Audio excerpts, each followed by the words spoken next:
Hello everyone, this is Anfield Sandel. Today I'm going to talk about Leetcode 729, my calendar 1.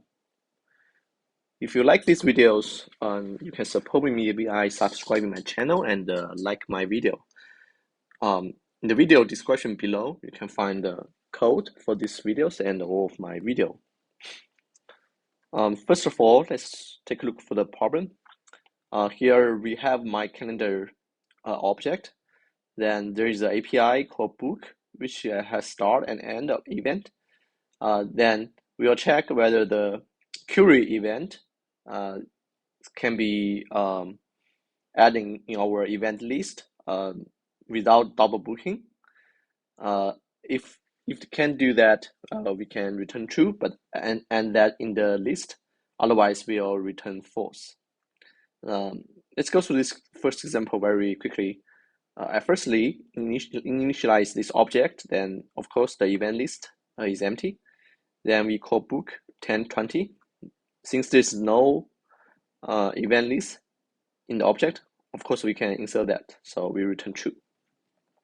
So next book is 1525.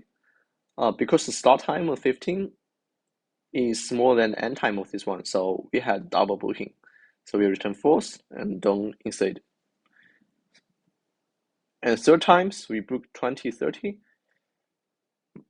Because here our end criteria is open, so 20 can equal to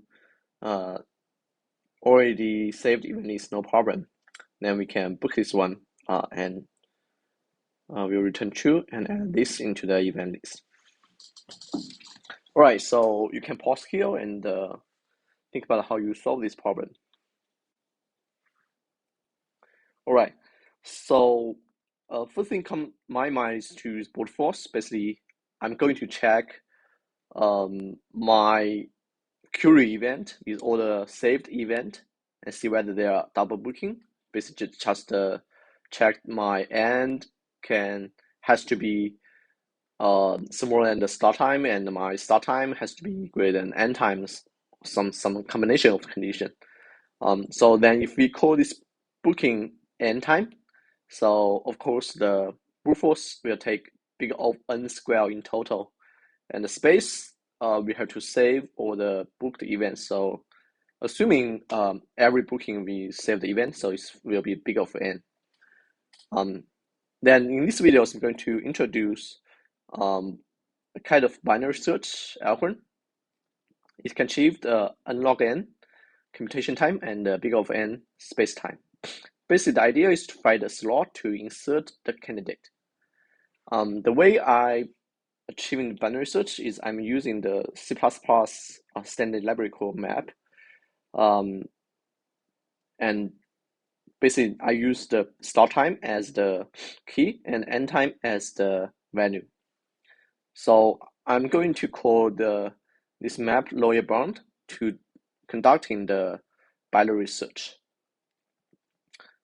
The code is pretty simple, and basically the original author is called Hua, which is another YouTuber. I think this implementation is quite perfect, so I don't intend to change anything. Since the code is pretty simple, I'm going to expand this code by more examples. So let's get started. So here the examples I'm given is first to query 1020.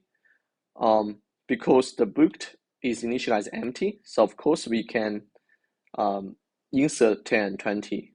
So what happened inside is when we call the book lower bound, it will give us to query is 10, right? It will give us the end. So ends and begin. So it's basically we return false here. It's not going to return, just the insert this one here. We'll return true. Then query 2030.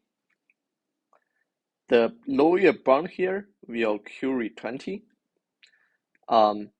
So this lower bound will give us the first items, which is key is not smaller than 20. So there's nothing here, right? Because this key is smaller than 20. So it will return the end of the basis iterator list. Then we are end here, so we'll skip this if. Then it's not begin. The begin is the first element. So, and we'll check the iterations. We'll backwards the iteration, which is 10, 20, and see whether it's second greater than start. So second is 20, and 20 is not greater than 20 here. So we'll skip this. We'll insert 20, 30. So we'll return true here. So next, 15, 25. So the lower bound for 15 is 20. First elements is key is greater than 15, right? Then it's not end, and whether we check it's first smaller than end. So it's first 20. It does smaller than 25, right? So which means the double booking, because you put 15, 25 before 20, 30. This event doesn't end. We have to start this one, so it's kind of double booking. So we will return false earlier here, return false here. So next query is 5, 11. The lower bound of 5 is 10, 20. It's not end, and whether it's first smaller end, 10 doesn't smaller than, oh, actually 10 is smaller than 11 and here. So it's same thing for this situation. So we return false here. So next 5, 8. Its lower bound is 10, 20, and it's not end, whether it's first 20 smaller than end, 20 doesn't smaller than 8. So we'll skip this if. Whether iteration equal to begin, yes it does. So we cannot go to backwards. So we'll skip this as well. So we'll insert 5, 8 here. Basically it has to be before 10, 20. We'll return true here. I think I missed one examples to show how this is getting true. So please feel free to try these examples to verify this condition as well. Okay, so hopefully I explain clearly. Then if I run this code, basically this is run times and the memory usage on the Leetcode.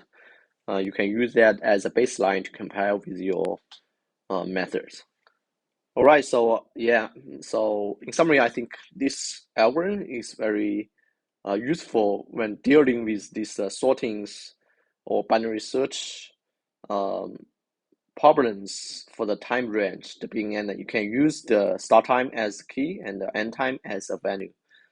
You can try these templates to other similar questions and see how it works.